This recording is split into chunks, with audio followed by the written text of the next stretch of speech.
నమస్తే, welcome to ANN debate time. నేను మీ లక్ష్మీనాగ్ నరహరి శెట్టి. భారతదేశంలో ప్రతి ఇంట్లో 10 మందికి పైనే పిల్లల్ని కనే ఒక దశలో జనాభా విపరీతంగా పెరిగిపోతున్న ఆ రోజుల్లో సామాజిక మాధ్యమాల్లో అవగాహన కల్పిస్తూ సోమ మంగళ బుధ గురు శుక్ర శని ఆది 7 వరకు ఓకే, ఆపై పుట్టేవారికి పేరేది, దేశంలో చోటేది అని ప్రజల్లోకి ఆలోచన బలంగా తీసుకువెళ్లారు. అనుకున్నట్లుగానే కొంత జనాభాను కంట్రోల్ చేయగలిగారు. అయినా 1.4 బిలియన్ల జనాభాతో భారతదేశం ఇప్పుడు ప్రపంచంలోని నెంబర్ 1 స్థానంలో ఉంది. జనాభా ఎక్కువైతే సంభవించే నష్టాలను దృష్టిలో ఉంచుకుని 10 సంవత్సరాల నుండి జనాభా నియంత్రణను పాటించింది. జనాభా నియంత్రణను పాటించాలన్నప్పుడు ఒక్కరు ముద్దు ఇద్దరు వద్దు అనే నినాదంతో భారతదేశంలోని కొన్ని 10 సంవత్సరాల పాటు ముందుకెళ్ళింది. అయితే ఇక్కడ ఒక సమస్య కూడా వచ్చింది. కుటుంబ నియంత్రణ పాటించడం వలన జననాల రేట్ అయితే తగ్గింది, కానీ ఈ క్రమంలో యువత సంఖ్య భారీగా తగ్గుతూ వస్తుంది. ప్రధానంగా సౌత్ ఇండియా మొత్తం కూడా ఈ ప్రాబ్లంను ఫేస్ చేస్తుంది. యువతరమే భారతదేశానికి పట్టుకొమ్మలు. అలాంటి యువత సంఖ్య తగ్గిపోవడం సౌత్ రాష్ట్రాలను ఆవేదనకు గురిచేస్తుంది. యువతను పెంచాలనే సంకల్పంతో ఆంధ్రప్రదేశ్, తమిళనాడు ముఖ్యమంత్రులు చంద్రబాబు, స్టాలిన్లు ఎక్కువ మంది పిల్లలను కనాలని, ఒక్కరు వద్దు ముగ్గురైతే ముద్దు అని పిలుపునిచ్చారు. అసలు భారతదేశంలో రానున్న రోజుల్లో యువతరం పెరగాలంటే ఏం చేయాలి? సౌత్ రాష్ట్రాలు తీసుకున్న నిర్ణయం కరెక్టేనా? ఇదే అంశం గురించి ఈరోజు చర్చను కొనసాగిద్దాం. చర్చలో పాల్గొనేందుకు మనతో సిద్ధంగా ఉన్నారు కేతిరెడ్డి జగదీశ్వర్ రెడ్డి గారు, సెన్సార్ బోర్డు మాజీ సభ్యులు, అదేవిధంగా రమాదేవి ఆధ్యాత్మికవేత్త, ఆవిడ కూడా మనతో స్టూడియోలో అందుబాటులోకి వస్తారు. అదేవిధంగా డాక్టర్ టంగుటూరి రామకృష్ణ గారు మనతో జూమ్ కాల్ అందుబాటులో ఉన్నారు. అలాగే అక్కినేని వనజ గారు కూడా సిపిఎం కేంద్ర కమిటీ సభ్యురాలు, ఆవిడ కూడా మనతో జూమ్ కాల్లో అందుబాటులో ఉన్నారు. రేఖా జవాజీ గారు జనసేన నాయకురాలు, ఆవిడ కూడా మనతో జూమ్ కాల్లో అందుబాటులోకి వస్తారు. ముందుగా మనం కేతిరెడ్డి జగదీశ్వర్ రెడ్డి గారితో మాట్లాడదాం. సార్, గుడ్ ఈవినింగ్ అండి. జగదీశ్వర్ రెడ్డి గారు, ఓకే. అక్కినేని వనజ గారిని తీసుకుందాం. వనజ గారు, గుడ్ ఈవినింగ్ అండి. గుడ్ ఈవినింగ్ అండి. వనజ గారు, ఇప్పుడు ఏదైతే యువతరం తగ్గిపోతుంది, సౌత్లో ప్రధానంగా ఈ యొక్క ప్రాబ్లం ఫేస్ చేస్తున్నామని తెలిసాక తమిళనాడు సీఎం అయితే ఏంటి, ఆంధ్రప్రదేశ్ సీఎం అయితే ఏంటి, మరి ముగ్గురైతే ముద్దు అన్న తీసుకున్న నిర్ణయాన్ని మనం ఏ కోణంలో చూడాలి, స్వాగతించాలంటారు? నమస్తే అండి, ఛానల్లో ఉన్న వాళ్ళందరికీ కూడాను నమస్తే. ఇది ఉదయనిధి గారు, స్టాలిన్ గారు చెప్పినా లేకపోతే చంద్రబాబు నాయుడు గారు చెప్పినా జనాభా పెరగాలి అనే దానికి ఆ నేపథ్యం చూడాల్సిన అవసరం ఉంది. ఎందుకంటే మనకి సౌత్ ఇండియాలో జనాభా తగ్గుతున్న మాట వాస్తవం.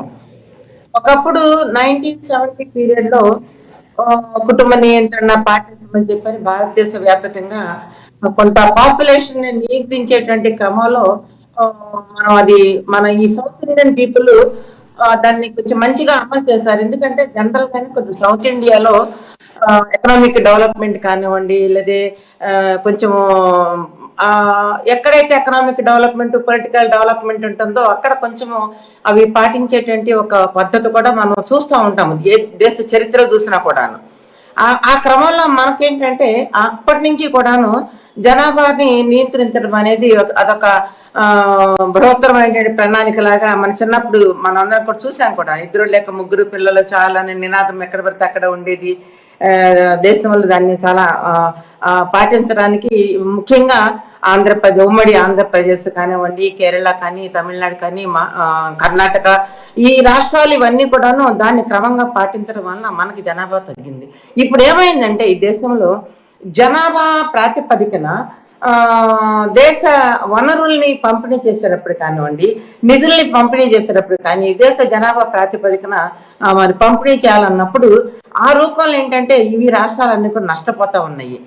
ఎక్కడో దాకా ఎందుకు మన ఇటీవల 15th కమిషన్ కనుక మనం చూసుకున్నట్లయితే, కనుక ఫైనాన్స్ కమిషన్ చూసినట్లయితే ఈ రాష్ట్రాలకు అన్నిటికీ కలిపి 28,000 దాదాపుగా కోట్లు నిధులు వస్తే ఒక్క యూపీకే దాదాపుగా 31,952 కోట్లు వచ్చాయి. కానీ 5 రాష్ట్రాలకి కలిపి ఎంత వచ్చింది? 28,152 కోట్లు వచ్చినాయి. అంటే ఒక పక్కనేమన్నా పిల్లలు తగ్గించుకుంది అని భారతదేశ వ్యాప్తంగా ఇచ్చినటువంటి దాంట్లో భాగంగానే మనం చేశాము. కానీ దానికి ఫలితం ఏమైందంటే మనం నష్టపోతా ఉన్నాము. ఇది ఇది అందుకనే ఇప్పుడు ఏమవుతోందంటే సౌత్ ఇండియన్ రాష్ట్రాల వాళ్ళు రేపొద్దున డీలిమిటేషన్స్ ఇప్పుడు దాకా ఏమైందంటే 1971లో తీసుకున్నటువంటి జనాభా ప్రాతిపదికన ఇవన్నీ లెక్కలు వేసుకుంటూ వచ్చారు. డీలిమిటేషన్స్ కానివ్వండి, వనరుల పంపిణీ కానీ అప్పుడు అడిగారు, క్వశ్చన్ చేశారు ఈ రాష్ట్రాలకు చెందినటువంటి ప్రతినిధులు. మీరు తగ్గించమంటున్నారు, తగ్గిస్తే రేపొద్దున మరి మాకు వచ్చేటువంటివి తగ్గుతాయి కదంటే అప్పుడు మనకు హామీ ఏమి ఇచ్చారంటే ఆ 1971 ఎప్పుడైతే జనాభా లెక్కల సేకరణ చేశారో దాని ప్రాతిపదికగా తీసుకుని ముందుకు సాగుదాం అనేటువంటిది ఆ రోజున మనకు ఒక రకమైనటువంటి హామీ ఇవ్వటం జరిగింది. ఆ రూపంలోనే ఇప్పుడు దాకా కూడా దాన్ని అట్లా కొనసాగించుకుంటూ రావటం. కానీ ఇటీవల ఏమైంది, 2011 జనాభా లెక్కల ప్రాతిపదిక తీసుకున్నారు. జనాభా లెక్కల ప్రాతిపదికన మరి 2011 తీసుకున్న సరుకులో ఇందాక నేను చెప్పినట్లుగా మనకు రావాల్సిన వనరులన్నీ కూడా మనకు తగ్గిపోతూ ఉన్నాయి. కొన్ని మన కంట్రిబ్యూషన్ అన్న తక్కువ ఉందా? ఈ రాష్ట్రాల నుంచి కంట్రిబ్యూషన్ చాలా పెద్ద ఎత్తున ఉంది. ఏమవుతుందంటే మనం ₹1 కంట్రిబ్యూట్ చేస్తుంటే మనం 50 పైసలు మనం తెచ్చుకుంటున్నాము. అదే ₹1 కంట్రిబ్యూట్ చేసినటువంటి నార్త్ ఇండియన్, యూపీ లాంటి రాష్ట్రాల్లో, బీహార్ లాంటి రాష్ట్రాల్లో ₹1కి ₹2 వాళ్ళు పొందుతా ఉన్నారు. ఈ రకంగా ఏమవుతుందంటే అనీవెన్ గా షేరింగ్ అనేది చాలా అనీవెన్ గా ఉంటా ఉంది. ఆ రూపంలో మనకేంటంటే దక్షిణ రాష్ట్రాలు నష్టపోతా ఉన్నది. బహుశా ఈ నేపథ్యంలోనే చంద్రబాబు నాయుడు గారు కానీ లేకపోతే స్టాలిన్ గారు కానీ దేశ జనాభాను పెంచండి అని చెప్పేసి అనేటువంటి ఆలోచన అయితే వచ్చి ఉండొచ్చు. అయితే దీనివల్ల ప్రమాదం కూడా ఉంది. అది ఎట్లా ప్రమాదం ఉంటుందంటే ఇప్పుడు జనాభాని పెంచుకుంటూ వెళ్తాము, మనకున్నటువంటి ఆర్థిక పరిస్థితులు ఏమిటి, కుటుంబాల యొక్క ఆర్థిక మూలాలు ఎలా ఉన్నాయి, పేదరికం ఎలా ఉంది, ఈ పేదరికంలో అంటే ఎక్కువ మంది పేదరిక అంచున ఉన్నటువంటి దేశంలో ఇప్పటికీ కూడాను బిలో పవర్టీ లైన్ కింద ఉన్నటువంటి కోట్లాది మంది ప్రజల చూసినట్లయితే, కుటుంబాలను చూసినట్లయితే రేపొద్దున పిల్లల్ని పెంచుకుంటే వాళ్ళు ఇప్పుడు ఒకళ్ళు ఇద్దరు ఉంటేనే అంతంత మాత్రంగా కుటుంబాలకు సరిపడా ఆహారాన్ని కానీ, వైద్యాన్ని కానీ, విద్యను కానీ అందించలేనటువంటి పరిస్థితుల్లో కుటుంబాలు, తల్లిదండ్రులు ఉంటే ప్రభుత్వం వైపు నుంచి ఏమొస్తుంది, ఏం రావట్లేదని మనకు తెలుసు. అవన్నీ అది ఏజెండా కాదు ఇక్కడ మనం మాట్లాడుకోవడానికి. మరి ఇలాంటి పేదరికపు అంచున ఉన్నటువంటి పరిస్థితుల్లో ఇలా జనాభాని పెంచుకుంటా పోతే వీళ్ళకి ఏం హామీ ఇవ్వగలము, వీళ్ళని ఏ రకంగా మనము అభివృద్ధి చేయగలము అంటే ఓవరాల్ గా మనం చూసినట్లయితే ఇది జనాభాని పెంచండి అని ఆ వచ్చినటువంటి నేపథ్యాన్ని దాన్ని ఎలా అధిగమించాలనేది పొలిటికల్ ఆస్పెక్ట్ ఆలోచించాల్సిన అవసరం ఉందనుకుంటున్నాను. రైట్ వనజ గారు, మళ్ళీ వస్తాం మీ దగ్గరికి. మనతోటి ఆధ్యాత్మికవేత్త రమా గారు ఉన్నారు స్టూడియోలో అందుబాటులో, ఆవిడతో మాట్లాడదాం. రమా గారు గుడ్ ఈవినింగ్ అండి. రమా గారు, ప్రధానంగా దీని గురించి ఒకసారి చర్చించే లోపు ఆంధ్రప్రదేశ్ ముఖ్యమంత్రి చంద్రబాబు నాయుడు గారు ఏమన్నారో ఒకసారి మనం వీడియో ప్లే అవుతుంది చూద్దాం. పిల్లల కంటే ఎక్కువ ఉంటే పంచాయతీల్లో పోటీ చేయడానికి వీలు లేదు, మున్సిపాలిటీలో పోటీ చేయడానికి వీలు లేదు, కోఆపరేటివ్ ఎలక్షన్స్ పోటీ చేయడానికి వీలు లేదు. ఇప్పుడు కొత్త చట్టం అది చేశాను, మళ్ళా ఒక చట్టం తీసుకొస్తున్నా, 2 కంటే పైన పిల్లలు ఉంటేనే మీకు పోటీ కరువులు. మీరు ఇప్పుడు 2 కంటే తక్కువ పిల్లలుంటే మీరు పోటీకి అర్హత లేదు. ఇదే మాదిరిగా భవిష్యత్తులో మీ ఇంట్లో ఎక్కువ మంది. చెప్పండి రమా గారు, ఎప్పటికప్పుడు ఒకే విధంగా పరిస్థితులు ఉండవు. దానికి తార్కాణం మన భారతదేశం ఎదుర్కొంటుంది. గతంలో సోమ మంగళ బుధ గురు శుక్లాసేని ఆది వారి పుట్టేవాడికి చోటేది అని మీకు కూడా తెలుసు. రకరకాల సామాజిక మాధ్యమాల్లో మనం వీక్షించాం. ఈ రోజున పరిస్థితి మరి సౌత్ ఇండియాలో మరి యువతరం తగ్గిపోతుందనే ఆవేదన మన సౌత్ వైపు బాగా ఉంది. దీన్ని అధిగమించాలంటే అసలు ఏం చేయాలి, మరి జనాభా నియంత్రణ కూడా ఉండాలి. రెండింటినీ సమానంగా బ్యాలెన్స్ చేయాలంటే అసలు ఏం చేయాలంటారు? అంటే మనకి పరిస్థితులు ఎప్పటికప్పుడు మారుతూ ఉంటాయండి. ఇప్పుడు ఈ ప్రధానంగా ఏంటిదంటే ఆర్థికంగా అందరూ బాగుండాలి, పిల్లలందరూ కూడా మంచి అంటే ఈ క్లాస్ ఆ క్లాస్ అనేది కాదండి, ప్రతి ఒక్కళ్ళు కూడా ఉన్నత విద్య కావాలి. ఉన్నత విద్య కావాలి అంటే బాగా ధనం కావాలి, డబ్బులు ఖర్చు పెట్టాలి. మరి అట్లాంటప్పుడు 4 5 పూర్వకాలంగా అన్నట్టు 10 మందిని కనడానికి లేదు అసలు మనకి. అంటే ఆర్థిక వనరులు అంటే ఆర్థిక పరిస్థితుల్ని మనము దృష్టిలో పెట్టుకొని అందరూ కూడా పిల్లల్ని కనడానికి భయపడుతూ ఉన్నారు.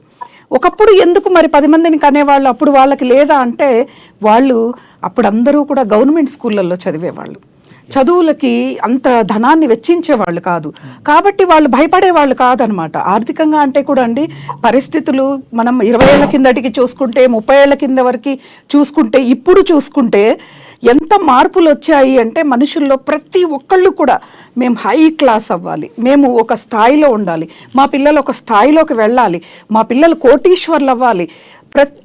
కొంతమందిని పలకరిస్తే ఏం చెప్తారు అంటే మా పిల్లలండి ఏదో నెలకి 400-500 రూపాయలు స్కూల్లో చదువుతున్నారని బాధగా చెప్తున్నారు. అంటే లక్షలు పెట్టి విద్యని చదువులు చదివిస్తేనే వీళ్ళు బాగుపడతారు అన్న ఆలోచనలో ఉండి వాళ్ళు ఒక్కళ్ళే చాలు, ఎందుకంటే వాళ్ళని చదివించాలి కదా, మాకు చదివించటానికి డబ్బులు లేవు, పెంచటానికి ఆర్థిక పరిస్థితులు బాగలేవు అనే విషయం మీద అసలు వివాహాలు చేసుకోవటానికే బాధపడుతున్నారు ఇప్పుడు కాలంలో. మీరు ఇంకా సంతానం దాకా వెళ్ళారు. మనకి సర్వేల్లో కొత్తగా ఏం చెప్తున్నారంటే దక్షిణాదికి ఇంకో ముప్పు కూడా ఉంది, వివాహాలు చేసుకునే వాళ్ళ సంఖ్య తగ్గిపోతుంది. ముఖ్యంగా తెలుగు రాష్ట్రాల్లో ఎక్కువగా ముప్పు ఉందని విన్నాం. మరి వివాహాలే కాకపోతే మరి సంతానం దగ్గరికి వచ్చే వరకు ఇంత బాధపడుతున్నాం. అందరూ కూడా దృష్టిలో పెట్టుకోవాల్సింది, ప్రపంచ దేశాల్లో కుటుంబ వ్యవస్థకి భారతదేశం పెట్టింది పేరు, ఆధ్యాత్మికతకి పెట్టింది పేరు, ఉమ్మడి కుటుంబాలకు పెట్టింది పేరు. ఈ రోజున మనం అనుకుంటున్నాం సంతానమని, సంతానమే కాదండి, చాలా అనర్థాలు ఎదుర్కొంటున్నాం. ఇంట్లో పెద్దవాళ్ళు ఒక్కళ్ళే ఉంటున్నారు, పిల్లలు ఉండట్లేదు, పిల్లలు ఎక్కడో ఉంటారు, ఉన్న ఒక్కళ్ళు ఇద్దరు ఎక్కడో విదేశాల్లో ఉంటారు. వీళ్ళకి ఎంత ఆపద ముప్పు అంటే ఈ మధ్య కాలంలో ఎక్కువగా 2 వృద్ధులు ఉన్నారు, చంపేసి వెళ్ళిపోయారు. అంటే ఏం చేయలేని పరిస్థితి. అంటే ఎన్ని రకాలుగా ముప్పు అనేది ఒక్కసారి మనం ఆలోచించాలి. కనీసము ఎందుకు కనేవాళ్ళు పెద్దవాళ్ళు ఇంత ముందు అంటే, ఒకప్పుడు ఆస్తులు అంటే సంతానం అండి, ఇంటి ముందు పశు సంపదను చూస్తారు, పశువులు ఎక్కువ ఉన్నాయంటే వీళ్ళు ధనవంతులు అని చెప్పి అనేవాళ్ళు. ఇంట్లో 10 మంది సంతానం ఉంది అంటే దిగులేదు, ఇచ్చేసేవాళ్ళు. ఎన్ని పొలాలు ఉన్నాయి, ఎన్ని ఎకరాల స్థలాలు ఉన్నాయి, లేకపోతే ఎన్ని భవంతులు ఉన్నాయి, ఎన్ని కేజీల బంగారు ఉంది అనేదే చూసేవాళ్ళు కాదు అప్పుడు. అది ఆస్తిగా చూసేవాళ్ళు. అంటే సంతానాన్ని ఆస్తిగా భావించి గర్వపడేవాళ్ళు అనమాట. ఎందుకు కనేవాళ్ళు అంటే ఎవరికి కష్టం వచ్చినా మిగతా నలుగురు కూడా రక్త సంబంధీకులు కాబట్టి అక్కడ వాళ్ళకి సపోర్టుగా నిలబడి వాళ్ళందరూ కూడా మాకేమీ కాలేదని సమాజానికి చూపించే రోజులు ఉండేవి. ఇంకోటి కూడా రమ్మగారు, మనకి ఆ టైంలో పచ్చి రొట్ట మీద ఉన్న ఆహారం తినేవాళ్ళు. ఈ రోజుల్లో లాగా నోక్రాను డొమక్రాను కాదు, ఈ రోజుల్లో బతుకుతున్నాం, ముందుకైతే వెళుతున్నాం. కానీ మరి ఇప్పుడు అంత ఆరోగ్యంగా ఉంటున్నారా? పిల్లల్ని కనేంత స్థాయిలో ఉన్నారంటారా? పిల్లల్ని కనే స్థాయిలో ఆ తల్లి లేదు, తల్లి అంత ఆరోగ్యంగా ఉండట్లేదు. డైటింగ్ల పేర్లతో లేకపోతే ఇంకేదో అని చెప్పని వీళ్ళు సరిగా ఆహారం తీసుకోకపోవటం, అంటే ఒక్క డెలివరీ అవుతూనే ఇంకోటి వద్దు అనుకునేలాగా మహిళలు అయిపోతున్నారు. మహిళలకి భారతదేశంలో ఎంత మంచి పేరు ఉంది అంటే, ఒక కాన్పు అయిన తర్వాత 2వ కాన్పుకు కూడా అదే బాధ ఉంటుందని మరిచిపోయి ఇంకోసారి గర్భధారణ చేస్తుందని శాస్త్రాల్లో ఉంది. పెద్దవాళ్ళు కూడా చెప్పారు, చూపించారు కూడాను. అటువంటి భారతదేశంలో ఎక్కువగా సౌత్కి వచ్చే వరకు మరి ఎక్కడ తప్పిదం జరుగుతుందో, చదువుల దగ్గరనా, లేకపోతే ఆస్తులు ఇవ్వలేమనా, లేకపోతే పిల్లలు మన జలసాలకు అడ్డం వస్తారనా, లేకపోతే ఫ్రీగా ఉండలేమనా. ఎందుకంటే చాలా మంది అమ్మాయిల్ని ఈ మధ్య కాలంలో నేను పలకరించి మాట్లాడితే వాళ్ళు చెప్పిన సమాధానం, ఆంటీ మేము ఎక్కడికన్నా వెళితే పిల్లల్ని తీసుకోవాలంటే ఇబ్బంది అవుతోంది. ఇది చూసిన వాళ్ళ ఆడపడుచు పిల్లలు వాళ్ళు, అవునా అలాంటప్పుడు పిల్లల్ని కంటే ఇబ్బంది కదా అని వాళ్ళు వివాహం అయ్యాక పిల్లల్ని కండం మానేస్తున్నారు. ఇది కాదు, ఒకళ్ళకొకళ్ళు తోడనేది ఉండాలి. ప్రతి తల్లి కూడా ఆలోచించాల్సింది. 2 కానీ 3 కానీ కనండి. మనకి ప్రభుత్వం ఎన్నో వెసులుబాట్లు ఇస్తోంది. చదివించాలి అనుకుంటే మనకి తృప్తికరమైన జీవితాన్ని ఒకదాన్ని జీవిస్తే పిల్లలు అనేది అడ్డు కాదు, సంఖ్య ఎక్కువ కానే కాదనమాట. ఎందుకు అని అంటే సంఖ్య తగ్గిపోతోంది అని చెప్పి నేను అసలు ఇంకా కొన్ని చట్టాలు కూడా తీసుకొచ్చేలాగా ఉన్నారు. ఆ చట్టాలు ప్రభుత్వం దగ్గరికి వెళ్ళింది ఈ పరిస్థితి అనేది కాకుండా మన సాంప్రదాయం ఏమి చెప్తోంది, సాంప్రదాయం ప్రకారం ఎలా ఉండాలో అలా ఉంటే మన భారతదేశం ఏ విధంగా ప్రపంచ దేశాల్లో మంచి పేరుందో ఎప్పటికీ కూడా మనం వాటిని నిలబెట్టుకుంటూ ముందుకు వెళ్ళాలి. రమ్మగారు మళ్ళీ వస్తాం మీ దగ్గరికి. మనతోటి ప్రముఖ సామాజికవేత్త డాక్టర్ టంగుటూరి రామకృష్ణ గారు జూమ్ కాల్ అందుబాటులో ఉన్నారు, ఆయనతో మాట్లాడదాం. రామకృష్ణ గారు, గుడ్ ఈవినింగ్ అండి. నమస్తే అండి. రామకృష్ణ గారు, ఇప్పుడు రమ గారు మాట్లాడినట్టు మనం ఈరోజు కాన్సెప్ట్ మీకు తెలుసు ఏంటి మనం మాట్లాడుకునేది. ప్రధానంగా సౌత్లో యువతరం తగ్గిపోతుందనే ఆవేదన ఇరు రాష్ట్రాల సీఎంలు కూడా వెలగెక్కింది మనం తెలుసు. ప్రధానంగా ఎక్కడ లోపం జరిగిందంటారు? దీన్ని మనం సరి చేసుకోవాలంటే ఏం చేయాలి? ఇది ప్రతిదీ కూడా ఒకదాని మీద ఒకటి ఆధారపడి ఉన్నట్లుగా తెలుస్తుంది. ఒకవేళ యువతరం కోసం ట్రై చేస్తే జనాభా పెరుగుతుంది, ఇప్పటికే మనం ఎక్కువ బిలియన్లో మనం జనాభాని కలిగి ఉన్నాం, ఏం చేయాలంటారు? ఒక్క క్షణం అండి. గతంలో కూడా అందరూ గతంలో ఉన్న ఏర్పాట్ల గురించి చెప్తా ఉన్నారు, ఇప్పుడు ఉన్నటువంటి పరిస్థితులు చెప్తున్నారు. గతంలో అందరు చెప్పిన విధంగా 10 మంది, 12 మంది, 9 మంది, 5 మంది ఇలా సంతానం ఉండేవాళ్ళు.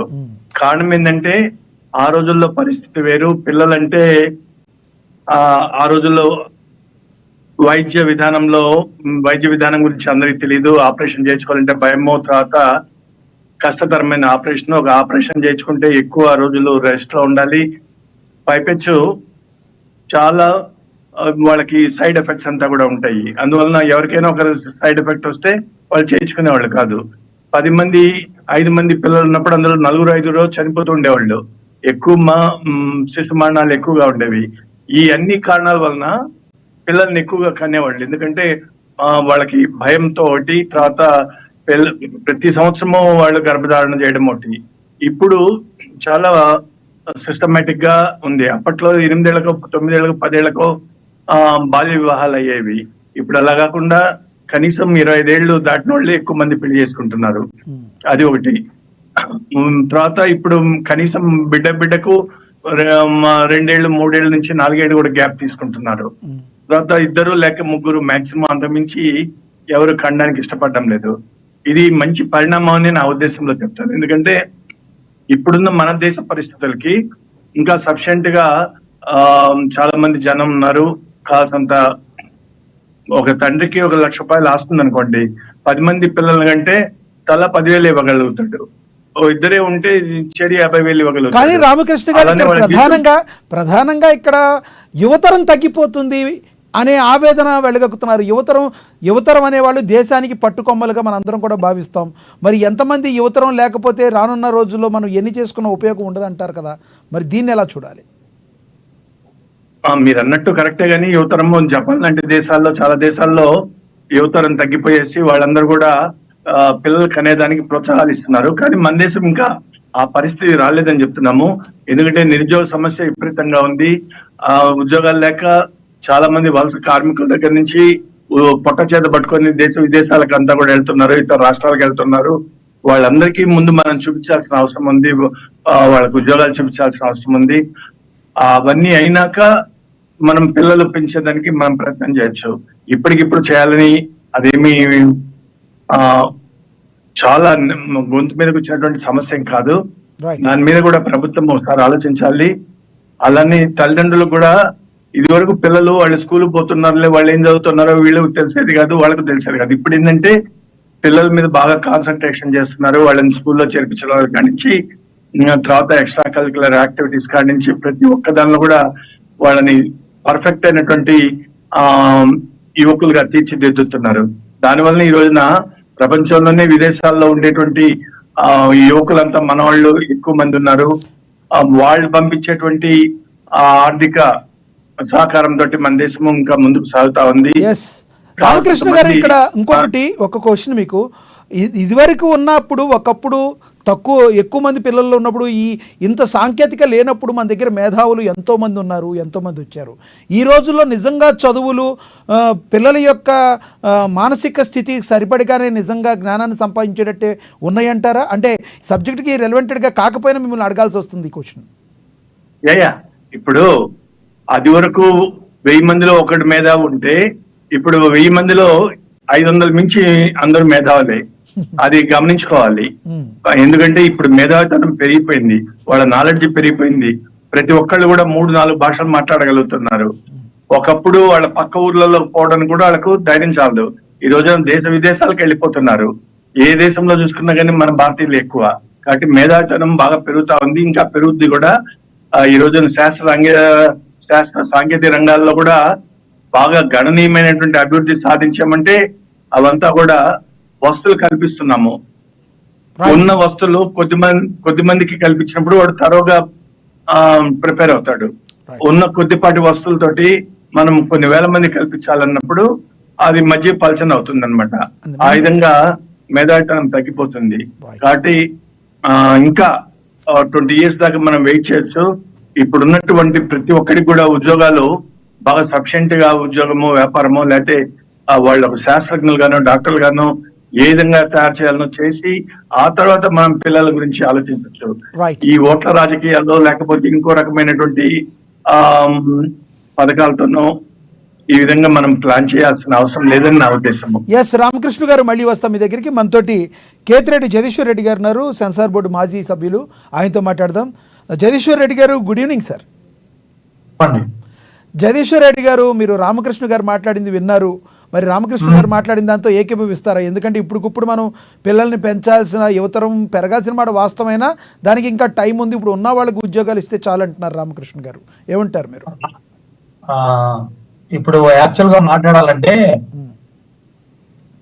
దేశంలో దక్షిణాదిలో వచ్చి రేపు పార్లమెంట్ స్థానాల పునర్విభజన జరిగేటప్పుడు మనకి అంత స్థానాలు రావు అనే ఒక ఉద్దేశంతో రాజకీయ నాయకులు ఇప్పుడు చెప్తున్నారు.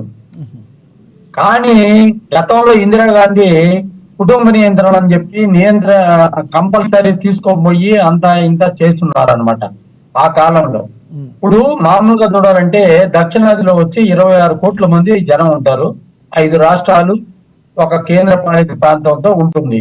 ఇది వచ్చి భారతదేశానికి వచ్చి ఉండే జనాభాలో 20% వరకు జనాభా ఉంటారు అనమాట దక్షిణాదికి చెందిన వాళ్ళు. ఇది అందరికి తెలిసిన విషయమే, ఎప్పటి నుంచో వచ్చేదే. ఇది ఆంధ్ర వచ్చి వెరీ పర్టికులర్ గా ఆంధ్రాలో వచ్చి పిల్లలు వచ్చి తక్కువ శాతంలో పుట్టించుకుంటున్నారని చెప్పి దేశంలో ఉండే రాష్ట్రంలో రాష్ట్రంగా ఆంధ్ర రాష్ట్రాన్ని గుర్తించడం జరిగింది.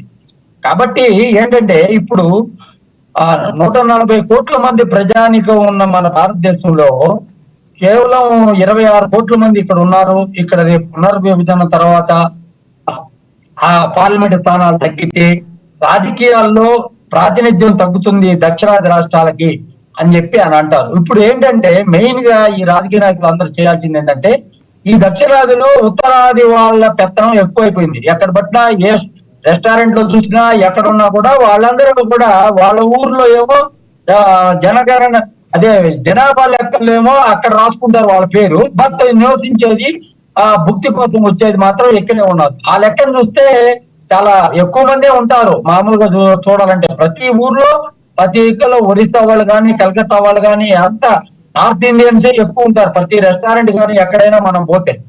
కానీ మనం ఈ రోజు మాట్లాడాలంటే చంద్రబాబు నాయుడు గారు మాట్లాడారు. ఏమని మాట్లాడారంటే నేను ఎక్కువ మంది పిల్లలు ఉంటేనే వాళ్ళకి సీట్లు ఇస్తాను రాబోయే స్థానిక సంస్థల ఎన్నికలలో కూడా అని చెప్పడం జరిగింది. ఇది ఎందుకంటే ఇది ఈ రోజు జరిగే వ్యవస్థ అయితే కాదు కదా. ఇది వచ్చి హిందూ వివాహ చట్టం అనేది ఒకటి ఉంది. దాంట్లో ఒక భార్యనే చేసుకోవాలని చెప్పి రూల్ ఉంది. ఇట్లా so many persons so many చట్టాలు నియంత్రిస్తున్నాయి అనమాట. అందుకే ఏంటంటే ఇప్పుడు మనం దక్షిణాదిలో చూసుకుంటే రాజకీయ నాయకులు ఒక్కొక్కరు ముగ్గురు, కరుణానిధి గారికి 3 భార్యలు ఉన్నారు, వాళ్ళకి ఎక్కువ సంతానం ఉన్నారు. అదే విధంగా అందరికీ ఉన్నారు. మన రాష్ట్రంలో చూసుకుంటే చంద్రబాబు నాయుడు గారికి ఒకే కొడుకున్నాడు. అదేవిధంగా రాజశేఖర రెడ్డి గారికి 2 ఉన్నారు. ఇవంతా వచ్చి ఒక డైమెన్షన్ లో ఒక ఎక్కువ మంది సంతానం ఒకప్పుడు పూర్వకాలంలో ఎక్కువ మంది సంతానం ఉంటే బాగుంటుంది, మనకి బాగుంటుంది, కుటుంబ వ్యవస్థ బాగుంటుంది అనే ఒక ఉద్దేశంతో ఆ కాలంలో చేశారు. మధ్యలో వచ్చి ఇది ఏదైతే సేవింగ్స్ చేసుకోవాలా, వాళ్ళ జీవనం ఎలా, వాళ్ళ 2-3 అయితే కంఫర్ట్ గా జీవించగలుగుతారు.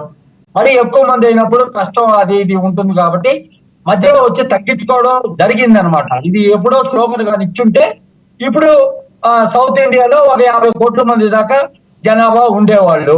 ఇప్పుడు సడన్ గా వచ్చి దక్షిణాది వీక్ అయిపోతుంది అని చెప్పి దక్షిణాది వీక్ అయిపోతుంది. జీడిపిలో భారతదేశానికి దక్షిణాది నుంచి పోయే సొమ్ము 31% పోతుంది. 31% పోయినప్పటికి కూడా మనకు వెనక్కి వచ్చే దాంట్లో కూడా పర్సెంటేజ్ చాలా తక్కువగా ఉంది.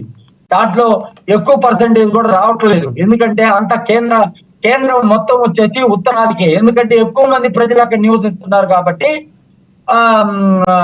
అందుకే తమిళనాడు రాష్ట్రంలో, తమిళనాడు అయితేమి కేరళ అయితేమి వీళ్ళందరూ అందరూ ప్రజలు ఏమడుతారంటే సపరేట్ కావాలా అని చెప్పి చాలా రోజుల క్రితం ఒక స్లోగన్ వచ్చింది.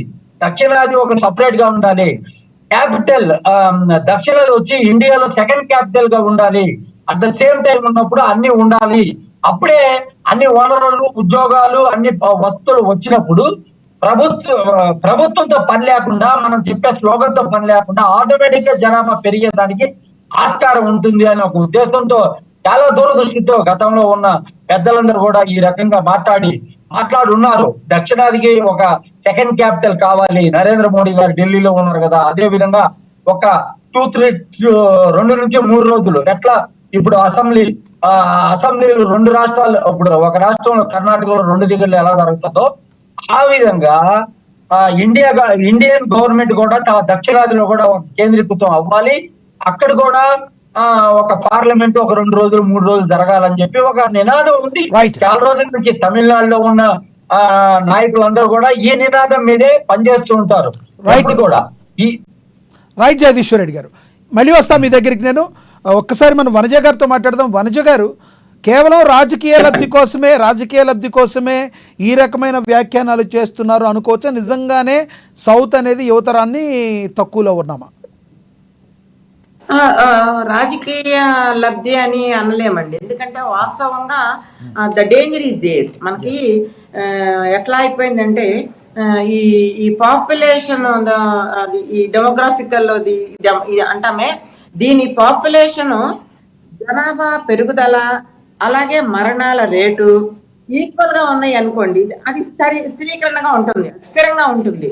అలా కాకుండా జనాభా ఏమో తగ్గుతున్నాయి, బర్త్ రేట్ ఏమో తగ్గుతా ఉంది, డెత్ రేట్ ఏజ్ ఏమన్నా ఆలస్యమో పెరుగుతా ఉంది. దాంతో ఏమవుతా ఉంది, మనకి ఎక్కువ ఏజ్డ్ పీపుల్ ఉంటా ఉన్నారు, వర్క్ ఫోర్స్ తగ్గిపోతా ఉంది. అంటే ఇప్పుడు నిజంగానే నాయకులు బాధపడుతున్నట్లుగా, వర్రీ అవుతున్నట్లుగా మనకి వర్క్ ఫోర్స్ అనేది తగ్గుతా ఉంది, యంగ్స్టర్స్ తగ్గుతా ఉన్నారు. ఈ యంగ్స్టర్స్ తగ్గేటువంటి క్రమంలో ఇది కొంత ఆందోళన కలిగించేటువంటి అంశం, ఏమైనా తీసిపారాల్సిన అంశం కాదు. ఇది మనకొక్కతోటే కాదు, ప్రపంచంలో చాలా దేశాల్లో ఆ యూత్ ఫోర్స్ అనేది తగ్గుతా ఉంది. ఇటీవల చైనాలో కూడా పిలిపించారు ప్రజలు, అంటే అన్ని కోట్ల మంది జనాభా ఉన్నటువంటి చైనా వాళ్ళు కూడా పిల్లలు కనండి అని అంటారు. ఇప్పటికే మన భారతదేశంలో కూడా 140 కూడా చైనా మించిపోయింది భారతదేశ జనాభా. అయినా ఇప్పుడు మన సౌత్ ఇండియాకి వచ్చేసరికల్లా ఆ ప్రాబ్లం వస్తుంది.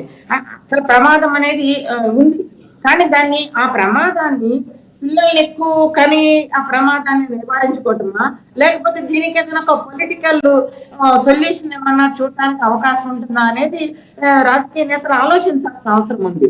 చంద్రబాబు నాయుడు లాంటి కొంచెం పొలిటీషియన్, కొంత విజ్ఞత కలిగినటువంటి లీడరు ఆయన సౌత్ ఈ రోజున ఎన్టీఆర్ గవర్నమెంట్ లో ఒక కీలకమైనటువంటి పొజిషన్ లో ఉన్నారు. అలాంటి సందర్భంలో ఏంటంటే ఇప్పుడున్నటువంటి సౌత్ ఇండియా రాష్ట్రాల్లో ఉన్నటువంటి రాజకీయ నేతలు కానివ్వండి, లేకపోతే గవర్నమెంట్స్ ని కానీ, కొంత మేధావుల్ని, కొంత ఈ ఫోర్సెస్ అన్నిటినీ ఒక వేదిక మీదకి తీసుకొచ్చి దీనికి సొల్యూషన్ వైపుగా ఒక ఆలోచన చేసి, గతంలో 1971 జనాభా ప్రాతిపదికన ఏ రకంగా అయితే వనరులు కానివ్వండి, లేకుంటే డీలిమిటేషన్స్, సీట్లు సంఖ్య కానివ్వండి, ఇవన్నీ అన్నారు, అలాంటి ఏదైనా ఒక ప్రాతిపదిక, లేదంటే మనం ఇక్కడ నుంచి కంట్రిబ్యూట్ చేస్తున్నటువంటి సంపద. ఇందాక నా ముందు ఆయనకు చెప్తా ఉన్నారు మన సెన్సార్ బోర్డు మెంబర్ గారు కూడా, మన సౌత్ ఇండియా నుంచి 5 రాష్ట్రాల నుంచే 31% షేర్ వెళ్తా ఉంది జీడిపిలో. అంటే ఇట్స్ ఫ్యాక్ట్. ఎందుకంటే సౌత్ ఇండియా నుంచి మనకి ఎక్కువ ఆదాయం వెళ్తా ఉంది. ఆదాయం తగ్గట్టుగా మనకి ఆ వనరుల డిస్ట్రిబ్యూషన్ మనకు రావాల్సిన అవసరం ఉంది. దానికి ఇది హర్డిల్ అయిపోతా ఉంది. అందుకనే ఆ నేపథ్యంలోనే బహుశా స్టాలిన్ గారు కానీ, చంద్రబాబు నాయుడు కానీ పిల్లల్ని కనండి అని అంటున్నారు. బట్ నా అభిప్రాయం అయితే that is not the solution. పిల్లల్ని కానీ ఇప్పుడు పిల్లలకి అంటారు 2 దశాబ్దాలు పడుతుంది వాళ్ళంతా రియలైజేషన్ లోకి వచ్చి ప్రాక్టికల్ గా మనకి వర్క్ ఫోర్స్ లోకి వచ్చేదానికి దాదాపు 2 సంవత్సరాలు పైన పడుతుంది. But in the mean time before that ఏం చేయాలి, 20 సంవత్సరాలు. కాబట్టి అది ప్రాక్టికాలిటీ ఉన్నటువంటి ఆలోచన కాదు. దాంతో పాటుగా ఇంకొక ప్రాబ్లం కూడా ఉంది. ఆ ప్రాబ్లం నాకు రామకృష్ణ గారు చెప్తున్నారు. ఆ ప్రాబ్లం కూడా ఏంటంటే, ఆ ప్రమాదం కూడా ఏంటంటే పేదరికం అనేది. అంటే గతంలో పేదరికం అంటే బతకలేదా అంటే, గతంలో ఒక 40 సంవత్సరాల క్రితమో 50 సంవత్సరాల క్రితమో, ఇందాక మేడం గారు కూడా చెప్తున్నారు, 50 సంవత్సరాల క్రితమో ఉమ్మడి కుటుంబాలు, ఎలాగైనా బజార్లో పడేస్తే పిల్లలు అలా ఇసుకలోనూ మట్టిలోనూ ఆడుకుంటా తిరుగుతా పెరిగినటువంటి ఆ వాతావరణము, లేదా ఊళ్ళో ఉన్నటువంటి బళ్ళలోకి వెళ్ళి పిల్లలకు వెళ్ళి స్కూల్కి వెళ్ళి చదువుకున్నటువంటి వాతావరణము. కానీ ఈ రోజు మనం అట్లా పోతున్నాం. ఎందుకంటే టెక్నాలజికల్ గా, సాంకేతిక పరంగా ప్రపంచం ముందుకు దూసుకుపోతున్న తర్వాత దాంట్లో భాగంగా భారతదేశం కూడా సాంకేతిక పరంగా అన్ని విధాలా ముందుకు వెళుతున్నటువంటి క్రమంలో మనం ఇంకా అక్కడే ఉన్నాము అని అంటే కుదరదు. కాబట్టి ఆ మేరకి అలా డెవలప్మెంట్ అయ్యే క్రమంలో అట్లా పిల్లల్ని కంటారాయటం అనేది ఇట్స్ నాట్ ప్రాక్టికాలిటీ, అది సాధ్యమయ్యేటువంటి విషయం కాదు. పేదరికం అనేది చాలా హద్దుగా ఉంటుంది. ఇద్దరిని, ముగ్గురిని, నలుగురిని, ఇప్పుడు రతన్ టాటా ఉన్నాడు, ఆయనకి 10 మందిని కన్నా లేకపోతే ఎంతమందిని కన్నా ఇబ్బంది లేదు. తల 10 కోట్లు, తల 100 కోట్లు ఇవ్వగలడు ఆయన. కానీ ఆ రకంగా ఒక రిక్షా కూడా, ఒక ఆటో డ్రైవరో, లేకపోతే ఒక బిల్డింగ్ కార్మికుడో. కానీ వనజ గారు, ఇక్కడ నేను ఒకళ్ళని కమెంట్ చేస్తున్నానని కాదు, కానీ మరి భారతదేశంలో ఇప్పుడు కొంతమంది ఇప్పుడు మైనారిటీలు ఉన్నారు. మైనారిటీలు ఇప్పటికీ కూడా 7గురిని, 5గురిని, 4గురిని కనేవాళ్ళు ఉన్నారు ఇప్పటికీ. మరి వాళ్ళు ఇంకా మైనారిటీలుగానే ఉన్నారు. మైనారిటీలుగా ఉన్నవాళ్ళు ఎక్కువ మందిని ముందుకు తీసుకువెళ్తున్నారు. మరి దాని గురించి కూడా ఆలోచించాలి కదా. సమన్యాయంగానే భారతదేశంలో అందరికీ చెప్పాలి కదా. వాళ్ళకి మరి ఎందుకు నియంత్రణ అనేది అప్పుల్లో పెట్టలేకపోయారు? ఇది కొంత అపోహ కూడా, అంటే కొంత వాస్తవం కానీ కొంత అపోహ ఉందండి. ఎట్లా అంటే ఇప్పుడు ముస్లిమ్స్ పిల్లల్ని ఎక్కువ కంటున్నారు, అందుకని హిందువులు మీరు కూడా పిల్లల్ని ఎక్కువ కనండి, అలా అని మనము దాన్ని అట్లా మనము చేయలేము, అలా చేయకూడదు కూడా. ఎందుకంటే ఇప్పుడు ముస్లిమ్స్ ఎక్కువ మంది పిల్లల్ని కంటున్నారు, రేట్ ఆఫ్ బర్త్ ఎక్కువ ఉంది అనేటువంటి అది కూడా కొంత వాస్తవం కాదు. వాళ్ళలో కూడా చాలా తగ్గిందండి. ఆ లెక్కలు అవన్నీ కూడా, స్టాటిస్టిక్స్ అన్ని కూడా ఉన్నాయి. అది కొంత ఏంటంటే అంటే తగ్గడం అంటే గతంతో పోలిస్తే ఒక 5గురు ప్లేస్ లో ఇప్పుడు ముగ్గురు అలా వచ్చారు. కానీ ఒకళ్ళు ముద్దు, ఇద్దరు వద్దన్నప్పుడు కూడా వాళ్ళు ఎవరు మాట వినలేదు కదా. అది అంత మాత్రాన అదే వాళ్ళేం పెద్ద, మనం ఇప్పుడు మైనార్టీస్ గాని ఉన్నారు, కానీ వాళ్ళేం డామినేటింగ్ గా లేరు కదండి. అవును, వాళ్ళేం డామినేటింగ్ ఫోర్స్ కాదు కదా. అవును.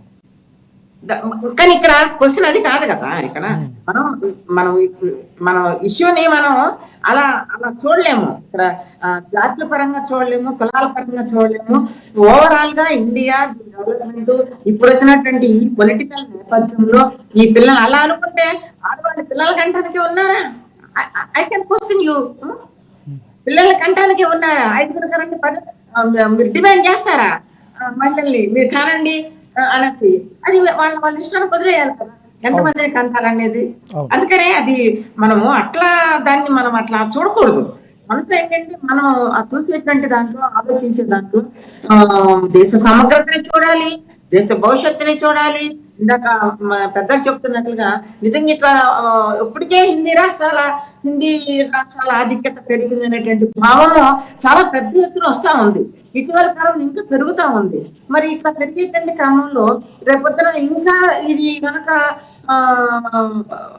డీలిమిటేషన్స్ కనుక 2011 ప్రాతిపదిక చేసుకుని ఎంపీ సీట్లు తగ్గిపోయి అన్ని తగ్గిపోతే కనుక మరి అప్పుడు ఏంటి పరిస్థితి ఏంటి? అంటే దేశ సమగ్రతని చూడాలి, మనము దేశ అభివృద్ధిని చూడాలి, పొలిటికల్ బ్యాలెన్స్ ని చూడాలి. ఇప్పుడు ఈ రాజకీయ బ్యాలెన్స్ అనేది లేకపోతే ఒకదాని మీద ఒకటి అన్ని ముడిపడి ఉందంటారు మీరు. ఒకదాని మీద ఒకటి అన్ని ముడిపడి ఉందంటారు మీరు. అంతే కదండి. మరి పొలిటికల్ సిస్టమ్ అనేది డెమోక్రసీలో పొలిటికల్ సిస్టమ్ అనేది సమాజాన్ని గైడ్ చేస్తూ ఉంటుంది. ఆ పొలిటికల్ సిస్టాన్ని మనము బ్యాలెన్స్ చేసుకోవాలి కదా. రైట్ వనజ గారు మళ్ళీ వస్తాం మీ దగ్గరికి.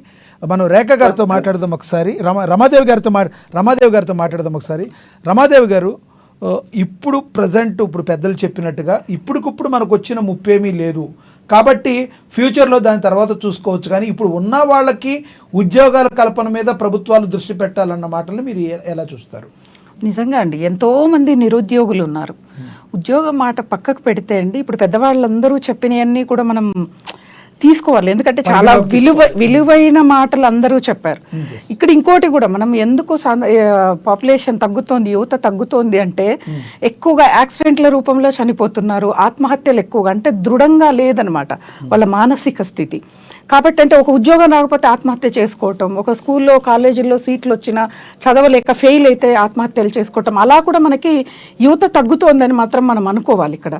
అయితే మరి నిరుద్యోగ సమస్య అంటే అండి, ఒకప్పుడు కాలం అసలు ఒక 100 ఏళ్ల క్రితం వెళ్తే రైతు ఆధారితంగానే ప్రతి కుటుంబం జీవించేది. అప్పుడు ఉద్యోగాల కోసం పెద్దగా ఇంత తాపత్రయం, ఇంత ఆరాటం, ప్రతి ఒక్కళ్ళు ఉద్యోగం చేయాలన్నది అప్పుడు లేదు. ఇప్పుడు ప్రతి ఒక్కళ్ళు ఒక వ్యవసాయం చేయడానికి అవమానంగా ఫీల్ అవుతున్నారు, ఒక ఆర్యవైశ్యులు ఉన్నారు వాళ్ళు వ్యాపారం చేయడానికి ఫీల్ అవుతున్నారు, అమ్మాయిల్ని ఇవ్వట్లేదు. మెయిన్గా వ్యాపారం అంటే అమ్మాయిల్ని ఇవ్వట్లేదు. ప్రతి ఒక్కళ్ళు ఉద్యోగాల కోసం వెళ్తున్నారు. ఎందుకంటే అక్కడ ఏంటిది అమ్మాయిని ఇవ్వటానికి ఇబ్బంది పడుతున్నారు. ఏదో ఒక చిన్న ఉద్యోగం ఉన్నా కానీ చాలు అనేలాగా మన వ్యవస్థ కూడా మారింది, మన అందరి మనస్సుల్లో ఉన్న ఆలోచనలు కూడా మారాయి. కాబట్టి ఉద్యోగాలకు ఇబ్బంది అవుతోంది. అలాగే ఇంకొకటండి ఇక్కడ మనం గమనించాల్సింది, ఎక్కువగా సౌత్ అమ్మాయిలు నార్త్ ఇండియన్స్ని ఇష్టపడి పెళ్లి చేసుకొని వెళ్ళిపోయిన సంఖ్య కూడా చాలా ఉందండి. ఇక్కడ మనం గమనించాలి. నాకు తెలిసిన వాళ్ళు 10-15 మంది అమ్మాయిలు చదువు రూపంలోనో ఏదో కాలేజీల్లోనో చదువుతూ నార్త్ ఇండియన్స్ అబ్బాయిల్ని ప్రేమించడం, పెళ్లి చేసుకొని అటు వెళ్ళిపోవటం కూడా జరుగుతుంది. అంటే మన దగ్గర చదువుకుని విదేశాలకు ఎలా వెళ్ళిపోతున్నారు, సంపద అంతా ఎలా వెళ్ళిపోతుందో అలా అవుతుందంట. అలా ఇప్పుడు మనకు అది కూడా జరుగుతుంది. ఇప్పుడు సార్ చెప్పారు, సెన్సార్ బోర్డు మెంబర్ సార్ చెప్పారు, వాళ్ళంతా వచ్చి ఇటు వచ్చేసారు అని చెప్పాను. అలా ఇలా కూడా జరిగింది, చాలా వింటూ ఉన్నాం అన్నమాట. కాకపోతే ఏంటిది అంటే మేడం ఒక మాట చెప్పారు, ఇప్పుడు యువత అనేది 20 ఏళ్ల తర్వాత ఇప్పుడు కంటేనే కదా అని. అది మాత్రం నిజమండి. ఇప్పుడు ప్రతి ఒక్కళ్ళు అంటే ఇక్కడ ఇంకో సమస్య కూడా ఉంది. పెళ్ళిళ్ళు అయ్యే వరకే చాలా ఆలస్యం అవుతుంది. ఆలస్యం అయ్యే కొద్దీ ఏమవుతుంది, అనారోగ్య సమస్యలు, మన ఆహారపు అలవాట్లు మారిపోయాయి, మన జీవన శైలి మారిపోయింది. మారిపోయినప్పుడు ఏంటిదంటే అనారోగ్య సమస్యలతో పిల్లలు కావటం అనేది చాలా ఆలస్యం జరుగుతోంది. వైద్యపరంగా వాళ్ళు కేర్ తీసుకుంటున్నారు. ఎందుకంటే అమ్మాయిలు కూడా జాబ్స్ చేస్తున్నారు, ఎక్కువ సమయం కూర్చోవటం, వాళ్ళ ఆహారపు అలవాట్లు అవ్వచ్చు, వాళ్ళ జీవన శైలి అవ్వచ్చు, మొత్తం మారిపోయింది. ఒకప్పుడు స్త్రీలు ఏంటిదంటే తెల్లవారుజామున 4కు లేచేవాళ్ళు, ఇంటి పనులన్నీ చేసుకునేవాళ్ళు, సమయానికి తినేవాళ్ళు, సమయానికి పడుకునేవాళ్ళు. ఆరోగ్యం వాళ్ళకి 60 ఏళ్ల వరకు ఎటువంటి ఇబ్బంది లేకుండా ఉండేది. చక్కగా వాళ్ళు ఇంకొకటండి, నేను చాలా వరకు నా చిన్నప్పుడు చూసింది, ఇంట్లో అత్త కంటుంది, కోడలు కంటుంది, కూతురు కంటుంది, ముగ్గురు కంటూ ఉంటారు. అటువంటి స్థితిలో నుంచి మనం ఇప్పుడు ఎప్పుడో ఆ పిల్లలకు పెళ్ళిళ్ళు అవ్వాలంటేనే పెద్దవాళ్ళకే 50-60 ఏళ్ళు వస్తున్నాయి. అటువంటి స్థాయికి మనం ఇప్పుడు మీరు చెప్పిన పాయింట్ చూసి తీసుకుంటే రానున్న 20 సంవత్సరాలు 30 సంవత్సరాల తర్వాత ఆరోగ్య రీత్యా చూసుకుంటే మనుషులైతే బతుకుతున్నాం కానీ సంతాన సాఫల్యత తగ్గిపోయే కొద్దీ అప్పుడు మరింత ప్రమాదంలో పడే అవకాశం కూడా లేకపోలేదు. ఖచ్చితంగా ఉందండి. ఎందుకంటే కరోనా ఇప్పుడు వ్యాక్సిన్ ఎఫెక్ట్ ఏమో తెలియదు, అనారోగ్య సమస్యలు బాగా ఆరోగ్యంగా ఉన్న వాళ్ళకు కూడా దెబ్బతీసింది అది. ఈ దీంట్లో సంతానం కాని వాళ్ళ సంఖ్య చాలా ఎక్కువ. ఈ 2-3 ఏళ్లలో ప్రతి ఒక్కళ్ళు ఇన్ఫెర్టిలిటీ హాస్పిటల్స్ ఎంత రష్ అయిపోతున్నాయి అంటే సైడ్ ఎఫెక్ట్స్, ఫుడ్ అవ్వచ్చు, లేకపోతే కరోనా వ్యాక్సిన్స్ అవ్వచ్చు, థైరాయిడ్ రావచ్చు. ఎందుకంటే వీళ్ళకున్న స్ట్రెస్, జాబ్లో ఉన్న స్ట్రెస్ ఏంటిది అంటే వాళ్ళకి ఒత్తిడి వల్ల సంతానం అవ్వట్లేదు. ఇంకొకటి, పూర్వకాలం ఎందుకండి 25 ఏళ్లలోపు మగపిల్లాడికి కూడా పెళ్లి చేసేవాళ్ళు అంటే అర్థం చేసుకునే వయస్సు, ఆరోగ్యంగా ఉండే వయస్సు. 30 ఏళ్లకి ఆర్థిక పరంగా సంతాన పరంగా సెటిల్ అయిపోతారు. వీళ్ళకి ఆ వయసులో సంతానం కలిగిందంటే 50 ఏళ్ళు వచ్చే వరకు వాళ్ళ పిల్లలు చేతికి వచ్చేవాళ్ళు. ఇప్పుడు 60 ఏళ్ళు వచ్చిన పిల్లలు చేతికి వచ్చే పరిస్థితి మనకు లేదు. గమనించండి, ఇంకో 20 ఏళ్ల తర్వాత జరిగేది అదే. కాబట్టి వయస్సుకు పెళ్లి చేయాలి. ముఖ్యంగా మేము ప్రతి ఒక్క ఆధ్యాత్మికవేత్తలు మేమందరికీ చెప్పేది కూడా, ఒక వయసులో పెళ్లి చేయండి. వాళ్ళు స్థిరపడతారో లేదో, అమ్మాయిలు ఇచ్చి పెళ్లి చేస్తే అమ్మాయిలకు కూడా అండి అసలు 28-29 ఏళ్ళకి అబ్బాయిలకు సంబంధాలు చూస్తే అమ్మాయిలు లేరు, అంటే అంతకంటే ఎక్కువ వయసు వాళ్ళు కనిపిస్తున్నారు. ఇప్పుడు ఎంత మనం మారిపోయింది, వ్యవస్థ మారిపోయింది, మన సమాజం మారిపోయింది. కొంచెం మనం కూడా మార్పులు చేసుకోవాలి. ఒకప్పుడు బాల్య వివాహాలు నేరంగా పరిగణించేవాళ్ళు, బాల్య వివాహాలు జరిగాయి. అలా కాదు, 18 తర్వాత చేయాలని చెప్తున్నప్పటి నుంచి 28-30 కూడా చేసుకోవట్లేదు, 30 కూడా దాటిపోతుంది. కొంతమంది అమ్మాయిలకు 33-32 ఏళ్ళ అమ్మాయిల మాకు ఇంకా వివాహం అవ్వలేదమ్మా, ఏం పరిహారం అని మా దగ్గరకు వచ్చినప్పుడు అసలు ముందు చేసుకోవాల్సిన వయసులో వివాహం చేసుకోవటం, పిల్లల్ని కనాల్సిన వయసులో పిల్లల్ని కంటం ఆరోగ్యానికి మహిళలకి చాలా చాలా ముఖ్యంగా. ఎందుకంటే మెనోపాజ్ అనేది 30 ఏళ్ళకే వస్తుంది. ఇంక పిల్లలకి అనే వయసు ఎక్కడుంది, వీళ్ళు పెళ్లిళ్ళే అవ్వట్లేదు మెనోపాజ్ అయ్యే వరకు. కాబట్టి ఒక రకంగా కాదండి, అనేక రకాల జాగ్రత్తలు తీసుకోవాలి. మన భవిష్యత్తుని మనం దృష్టిలో పెట్టుకొని, అంటే కొంతమంది చెప్తూ ఉన్నారు ఇలా కనుక్కుంటూ వెళ్ళిపోతే చెట్టుకు పుట్టకొకళ్ళు కూడా ఉండాలి, భూమి మీద ప్లేస్ ఉండదు అనుకోండి. నేను ఈ మధ్య కాలంలో ఎవరో ఒక మహానుభావుడు అన్నారని విన్నాను. కానీ మాతృత్వం అనేదండి, ఒక మహిళ సమాజాన్ని ఉద్ధరించాలి అంటే తను మాతృత్వం పొందితేనే ప్రేమగా చేస్తుంది సమాజంలో సేవ. ఇది మాత్రం గుర్తుపెట్టుకోవాలి. ఇవన్నీ అండి ఎక్కడో ఎవరో సైన్స్ పరంగా చేసినవో కాదు, మన పురాణాల్లో ఇవన్నీ కూడా స్పష్టంగా రాసి ఉన్నాయి. మహిళ ఏ విధంగా ఉండాలి, ఏ వయసులో పెళ్లి చేసుకోవాలి, ఎప్పుడు సంతానాన్ని కలాలి, తనకి ఒక పక్కన మనిషి మీద ప్రేమ రావాలంటే మాతృత్వం పొందితేనే పక్క పిల్లాడి మీద ప్రేమ వస్తుంది. కానీ మనకిప్పుడు ప్రతి బాంధవ్యము కూడా డబ్బుతో ముడిపడి వ్యవస్థ మొత్తము కూడా నాశనం అయిపోయింది. ఎంత బాధేస్తుంది అంటే మా చిన్నప్పుడు వయసులో ఉన్న కుటుంబాలు ఇప్పుడున్న కుటుంబాలని చూస్తే ఎంత విచ్ఛిన్నం అయిపోయింది అంటే ఎవరు మార్చలేనంత స్థాయికి వెళ్ళిపోయింది. ఇప్పుడు మీరు ఫైనల్గా ఏం చెప్తారు? మీరు ఒక ఇద్దరు లేదా ముగ్గురు పిల్లల్ని కనడం అని ఇచ్చిన రాజకీయ నాయకులు ఇచ్చిన దాన్ని స్వాగతిస్తారా మీరు?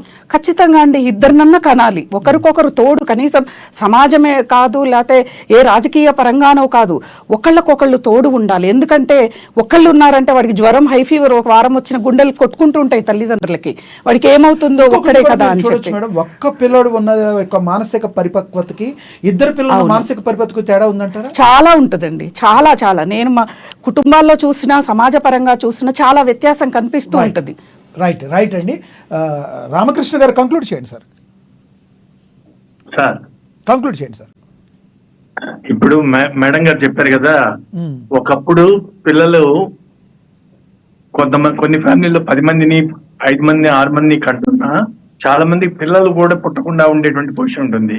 వాళ్ళకు ఆ మెడికల్ నాలెడ్జ్ కానీ అవేర్నెస్ కానీ లేకపోవడము, తర్వాత అది అమ్మాయిల లోపమనో అబ్బాయిల లోపమనో అట్నే సరిపెట్టుకోవడము, లేకపోతే నిందలు మోయడము ఇట్లా ఉండేది. ఈ రోజున అవేర్నెస్ వచ్చింది, ఇన్ఫెక్ట్ హాస్పిటల్స్ చాలా వచ్చాయి. అవన్నీ కూడా ఇప్పుడు ప్రతి కుటుంబంలో కూడా కనీసము ఒకరు ఇద్దరు పిల్లలు పుట్టేటువంటి అవకాశాలు చాలా వరకు వచ్చాయి. కాకపోతే ఇప్పుడు వాళ్ళు ఫుల్ మెచ్యూరిటీ వచ్చినాక మ్యారేజ్ చేసుకుంటున్నారు కాబట్టి ఆ పుట్టిన పిల్లలకి అన్ని వస్తువులు కల్పించడం అవకాశం ఉంటుంది. జగదీష్ రెడ్డి గారు చెప్పినట్టు ఇది ఇప్పుడంతా నార్త్ ఇండియన్స్ వచ్చి ఇక్కడ ఉద్యోగాలు చేస్తున్నారు అని చెప్తున్నారు. కరెక్ట్ కావచ్చు, కానీ అక్కడ ఉద్యోగాలు లేక అక్కడ మనుషులు ఎక్కువే కదా ఇక్కడికి వస్తున్నారు. సో రేపు ఇక్కడే ఎక్కువ మంది కంటే ఇక్కడ ఉద్యోగాలు లేక వీళ్ళు అక్కడెక్కడికో బంగ్లాదేశ్ కో ఇంకో చోటకో పోయేసి ఉద్యోగాలు చేయమాట. కాబట్టి మనము లిమిటెడ్ గా ఉండి ఇద్దరు మాక్సిమం ముగ్గురు అంత మించి లేకుండా ఆ కుటుంబము చాలా హాయిగా ఉంటుంది. వాళ్ళంతా కూడా పిల్లల్ని మంచిగా భవిష్యత్తు చూపించగలుగుతారు. వాళ్ళు మంచి ఒకప్పుడు ఒక ఇంట్లోనే 5 కుటుంబాలు 6 కుటుంబాలు, వంటింట్లో ఒక ఫ్యామిలీ, బయట హాల్లో ఒక ఫ్యామిలీ, రోడ్డు మీద ఒక ఫ్యామిలీ, ఇలా ఉండేవాళ్ళు, పడుకొని నిద్రపోయేవాళ్ళు. ఈ రోజున అట్లా కాదు కదా, అన్ని కూడా వాళ్ళు కంఫర్టబుల్ గా ఉంటున్నారు. కాబట్టి మంచి జీవితాన్ని ఇవ్వాలంటే, మంచి దేశాన్ని ఇవ్వాలంటే, మంచి భవిష్యత్తు దేశానికి ప్రజలకు ఉండాలంటే అన్ని కూడా ఒక కంట్రోల్ లో ఉండాలి. కంట్రోల్ తప్పిపోతే ఏ పరిస్థితుల్లో కూడా వాళ్ళకి ఈ రోజు ఉన్నటువంటి కంఫర్ట్స్ ఏమి ఉండవు అనమాట. కాబట్టి ఇంకా కొన్నేళ్లు పోయినాక అంటే మన దేశం కన్నా 3 రెట్లు 4 రెట్లు పెద్ద భూభాగము, కావాల్సినంత వనరులు ఉంది, బాగా డెవలప్ అయినటువంటి దేశము. కాబట్టి వాళ్ళకి ఇప్పుడు మనుషులు ఎంతమంది ఉన్నా కానీ సరిపడా ప్లేస్ ఉంది, సరిపడా ఉద్యోగ అవకాశాలు ఉన్నాయి. మన దేశంలో అలా లేదనమాట, జనసాంద్రత ఎక్కువగా ఉండేటువంటి దేశము. కాబట్టి ఉన్నంతలో బాగా చూసుకుంటే చాలు. ఇప్పుడు రైట్ అండి. జగదీశ్వర్ రెడ్డి గారు కంక్లూడ్ చేయండి, సమయం తక్కువ ఉంది, కంక్లూడ్ చేయండి. బాబు, ఇప్పుడు యూకే, యుఎస్ఏ అక్కడంతా ఎంతమంది పిల్లలు ఉంటారో వాళ్ళకి రిస్ట్రిక్షన్ లేకుండా అక్కడ పిల్లలకి వాళ్ళు గత 5 సంవత్సరాలు వచ్చే వరకు మంత్లీ ఇంతని ఇస్తారు అక్కడంతా. రాష్ట్ర ప్రభుత్వాలు ఇలాంటి ఒక పథకాలు ఇట్లా మంత్లీ ఇంతని పాలకు సంబంధించి, మందులకు సంబంధించి, వాటికి సంబంధించి డబ్బు మంత్లీ ఇంతని ఆ పిల్లలకి ఇస్తుంటారు ఇక్కడ. కాబట్టి ఏంటంటే అలాంటి ఏదైనా గొప్ప కార్యక్రమాలు చేపట్టిన తర్వాత జనాన్ని ఎక్కువ మందిని పుట్టించుకుంటే వీళ్ళు కూడా, ఎందుకంటే వాళ్ళకి రక్షణ ఉంటుంది కాబట్టి, ప్రభుత్వ పరంగా వాళ్ళకి అన్ని రకాలుగా కూడా సహాయం అందుతుంది కాబట్టి అప్పుడు ఇలాంటి వ్యవస్థ జనాన్ని పుట్టించుకునే దానికి ఏ విధమైన వీళ్ళే చట్టాలు చేస్తానని చెప్తున్నారు కాబట్టి అప్పుడు ఇట్లాంటి అవకాశం అనేది తీసుకోవచ్చు. ప్రస్తుతం ఇది ఏంటంటే సేఫెస్ట్ జీవితం అనేది చాలా సేఫ్ గా ఉండేదానికి ఒకరు ఇద్దరు, ఒక అమ్మాయి పుట్టింది అనుకోండి, వరుసగా ఇంకొక అబ్బాయి కోసం ట్రై చేస్తానే ఉంటారు. ఒక్కొక్క ఇంట్లో 5 మంది ఉంటారు, 6 మంది కూడా ఉంటారు, ఆంధ్రాలో కూడా ఉంటారు. అమ్మాయిలు పుడతానే ఉంటారు, అబ్బాయి పుట్టే వరకు వెయిట్ చేస్తూనే ఉంటారు. అట్లాంటి వ్యవస్థ కూడా ఉంది. కాబట్టి ఏంటంటే నేను చెప్పేది, తప్పకుండా రాష్ట్ర ప్రభుత్వాలు వీటిని చేతినివ్వాలి. కేవలం ప్రకటన వరకు కాకుండా Right. ఎవరైతే ఎక్కువ కుటుంబ వ్యవస్థ పట్ల ప్రేమ ఉంటుందో వాళ్ళకి చేతినిచ్చి అన్ని రకాలుగా ఆదుకోవాలని చెప్పి నేను కోరుతున్నాను. రైట్ రమాదేవి గారు, చివరిగా నేటి యువతి యువకులకి మీరేం చెప్తారు? ఎందుకంటే ప్రధానంగా మీరు చెప్పినవి ఈ రోజుల్లో బాగా ఎక్కువగా జరిగే అవకాశం కనబడుతుంది. ఎందుకంటే చాలామంది జాబ్ చేయడం వల్ల ఏమో యువతుల్లో కూడా సంతాన సాఫల్యత తక్కువగా ఉంది. మరి ఏదైనా టెన్షన్స్ వల్ల కావచ్చు, ఏమైనా కావచ్చు, రానున్న రోజుల్లో యువతి యువకులకి సరైన సమయంలో పెళ్లిళ్ళు చేసుకునే విషయంలో కానీ సంతాన సాఫల్యత విషయంలో కానీ సింపుల్గా ఏం చెప్తారు మీరు?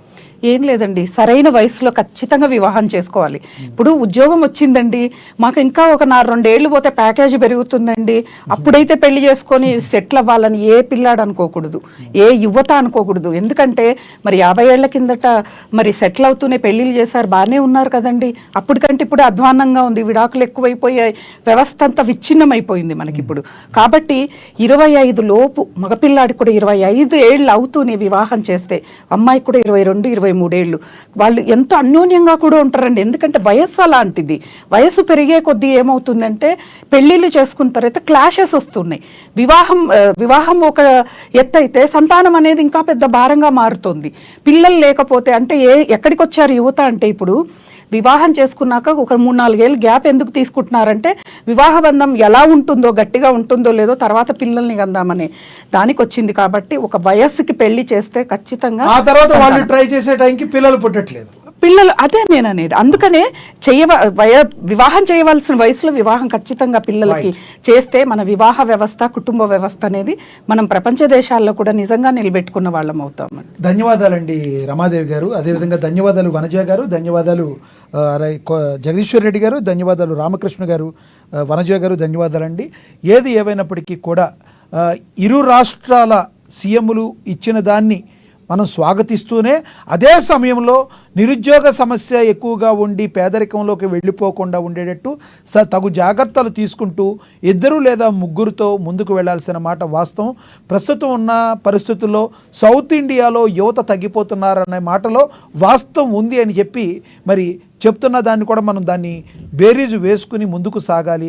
రానున్న రోజుల్లో మరింత మంది నిరుద్యోగులకు ఉద్యోగ అవకాశాలు కల్పించాలి. అదే సమయంలో ఉద్యోగాలు మాత్రమే కాకుండా వ్యవసాయ ఆధారిత దేశం మన భారతదేశం. అలాంటి వ్యవసాయ ఆధారిత దేశంలో వ్యవసాయానికి కానీ, వృత్తులకు కానీ, చేతి వృత్తులకు కానీ, వ్యాపారాలకు కానీ ప్రభుత్వాలు సరిగ్గా చేయూతను అందిస్తే వారందరూ కూడా యువత ఉద్యోగాల వెంట పడకుండా వాళ్ళ యొక్క కార్యక్రమాలు చేసుకుంటూ భారతదేశ అభివృద్ధికి దోహదలు అవుతారని చెప్పి మనకున్న గెస్టులు కూడా చెప్తూ జరిగింది, విశ్లేషకులు కూడా చెప్పడం జరిగింది. ఇది వాటి స్పెషల్ డిబేట్. చూస్తూనే ఉండండి ANN. నమస్తే.